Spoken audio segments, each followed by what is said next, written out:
তো আমি যেটা মনে করি যে উনি যা করছেন, ওনার যেটা ভালো মনে হয়েছে উনি সেটাই করছে। কারণ যার টাকা পয়সা গেছে, যার অর্থ গেছে, সে সেটা বুঝে, আমরা তো বুঝবো না। আর আপনিও তো চাইবেন না যে আপনার স্ত্রী আরেকটা ছেলেকে নিয়ে এসে পরকীয়া করুক ঘরের ভিতরে। আপনি একদিন দুই দিন দেখবেন, বারে বারে কি দেখবেন ওই মেয়েটাকে নিয়ে সংসার করতে চাইবেন? তাহলে ও কেমনি একটা ছেলে বারে বারে একটা মেয়েকে নিয়ে আসে, তো বারে বারে ওই ছেলেটাকে নিয়ে কিভাবে সংসার করতে চায়? হয়তো এদের মধ্যে এটা নিয়ে আর কি গ্যাঞ্জাম হয়েছে। তো গ্যাঞ্জাম হওয়ার কারণে হয়তো এত দূর আগায় গেছে ওনারা।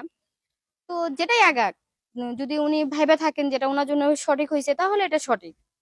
কারণ এটা ছেলে মেয়ে দুজনারই দোষ।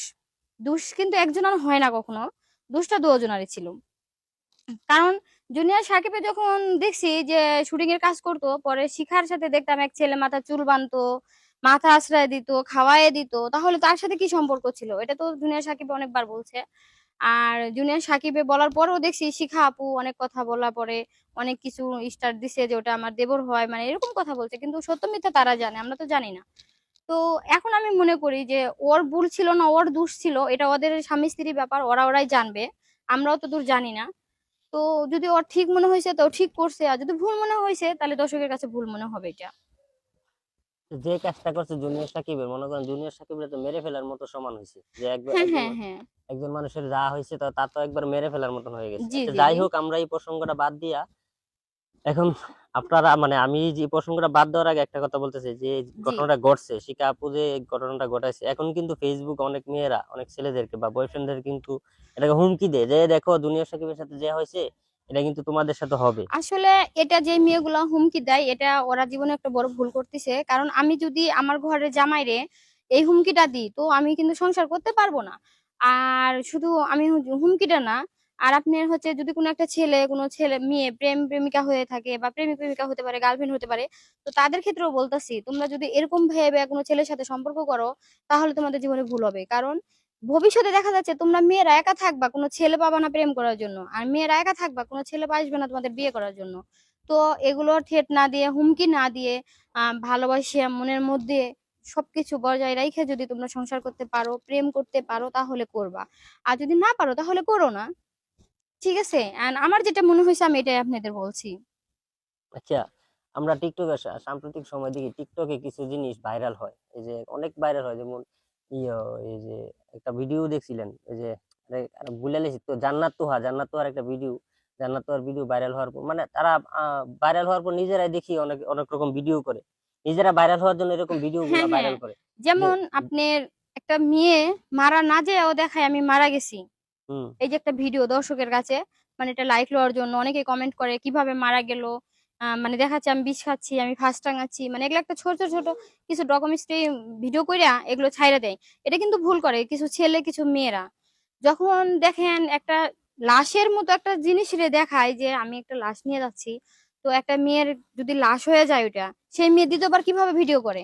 না না, আমি এটা বলতেছি না, আমি বলতে চাইতেছি কিছু মানে ছেলে মেয়ে আছে তারা বিয়ে করে, বিয়ে করে বৈধভাবে হ্যাঁ, বিয়ে করে, হ্যাঁ। বিয়ে করার পরও দেখি টিকটকে বিভিন্ন রকম মানে ভাইরাল হওয়ার জন্য অনেক সময় অনেক রকম অনেক কিছু করে থাকে এই টিকটকাররা। এই টিকটকারদের বিষয়ে কি করবেন, যে ছেলে মেয়েগুলো আচ্ছা, কিছু কিছু নতুন নতুন টিকটকার ছেলে বলতে মেয়ে দেখা যায় আমরাও তো টিকটক ভিউ করি। পাওয়ার জন্য যা করে, মানে হ্যাঁ, ভিউ হ্যাঁ, হ্যাঁ। পাওয়ার জন্য দেখা যায় যে রুমের ভিতরে রুমে যা করা হয় সবকিছু শেয়ার করে, রুম বেড বেড শেয়ার করে, মানে যেই করে যেগুলা স্বামী স্ত্রী করে এইগুলো শেয়ার করে।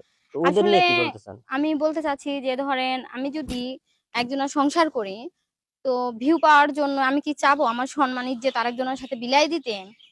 কখনোই না। হ্যাঁ, আমি স্বামীর সাথে ভদ্রভাবে শুয়ে থেকেও টিকটক করতে পারি, দাঁড়ায় বসেও টিকটক করতে পারি।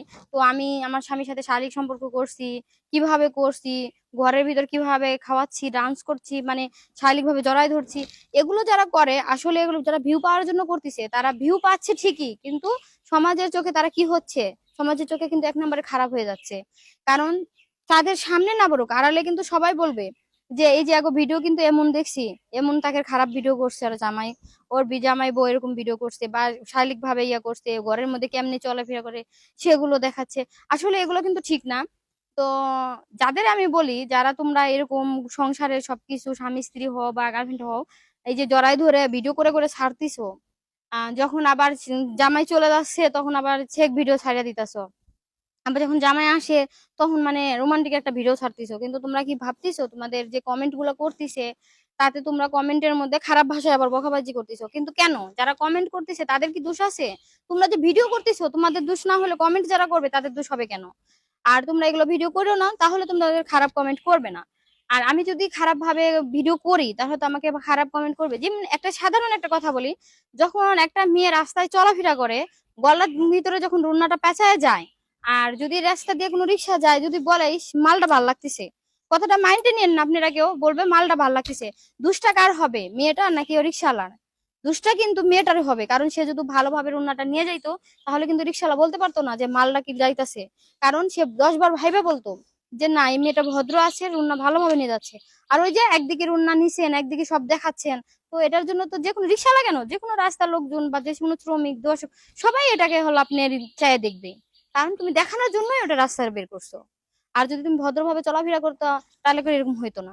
গলার না তুমি বুকের না গলায় নিয়ে ঝুলবা, আবার কেউ কিছু বললেই বলবা তাদের ঘরে মা বোন নাই। কেন? তোমরা কি মা বোন যদি হও তাহলে সেভাবে ভদ্রভাবে চলাফেরা করো। কেন এইভাবে চলাফেরা করতেছো?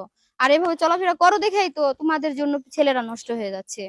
কারণ ছেলেরা ওই যে বলবে যে গলার ওড়না, মাল, শৈলের ওড়না গলায় নিয়ে যাচ্ছ, মাল দেখাচ্ছ, তখন তো দোষ হয় না। তো বললে কেন দোষ হবে? যার জন্য আমি বলছি যে এরকম ভাবে চলাফেরা না করে যেখানকার জিনিস সেখানেই সৌন্দর্য দেখা যায়। তোমরা গলায় ওড়না না দিয়ে শৈলের ওড়না দাও, আর রাস্তাঘাটে বেড়াইতে গেলে বর্গা ইউজ করো, যাতে দোষ খারাপ ছেলেদের কাছ থেকে নজর থেকে ভালো থাকতে পারবা। তো আমার যতটুকু বলার ছিল আমি এতটুকুই তোমাদের বললাম। হয়তো তোমরা বলবা কমেন্টে যে আপু আপনি কিভাবে চলাফেরা করেন। হ্যাঁ, আমি কিভাবে রাস্তায় চলাফেরা করি, আমি বোরকা পরে চলাফেরা করি। আমার ফ্যামিলি আছে বা আমার বন্ধু বান্ধব আছে, তাদের কাছে আমি সবসময় ভদ্রভাবে থাকি। ঠিক আছে? তো তোমরা যদি চাও তোমরাও এরকম, এই যে টিকটক মানে কি, শরীরের একটা সেন্ডো গেঞ্জি পরে একটা শার্ট মানে বুতাম টুতাম খুইলা ছেলেদের দেখায় দিচ্ছ। দ্বিতীয়বার যখন তুমি ওই ছেলেকে আরেকটা ছেলে তোমাকে বিয়ে করবে তখন তোমার টিকটক দেখলে কি বলবে? যে তুমি তো আগেই সবকিছু সবাই দেখাইছো, আর আমি আবার নতুন কি দেখবো? তখন কিন্তু তোমরা মুখ পাবা না। তো যার জন্য তোমাদের বলতেছি, টিকটক করো বা ফেসবুকে ছবি ছাড়ো বা ফেসবুক করো, মানে যেটাই ভিডিও করো খুব ভদ্রভাবে করার চেষ্টা করো, যাতে দ্বিতীয়বার কোনো ছেলে তোমাদের কমেন্ট, খারাপ কমেন্ট না করতে পারে। তো আমার কাছে যতটুকু বলার ছিল আমি অতটুকুই তোমাদের বলছি। আর যদি খারাপ নজরে দেখাও থাকো তাহলে আমাদের ভুল হলে ক্ষমা করে দিও সবাই। আর যদি ভালো মনে করো তাহলে অবশ্যই কমেন্ট করবা। আপু যে কথাগুলো বলছেন খুব গুরুত্বপূর্ণ কথা, টিকটকারদের নিয়ে যারা হচ্ছে যে নিজের ভিউ পাওয়ার জন্য দেহটারে বিলাইতে জি বা জি জি। দেহটারে দেখায়, মানুষের দেখায় বেড়ায়। তো আপনারা অবশ্যই সাবধান হবেন। আপু কথাগুলো একটা খারাপ বলে নাই, সবার ভালোর জন্যই বলছে। তো সবাই সচেতন থাকবেন। আজকের মতো এখান থেকে বিদায় নিলাম আপু।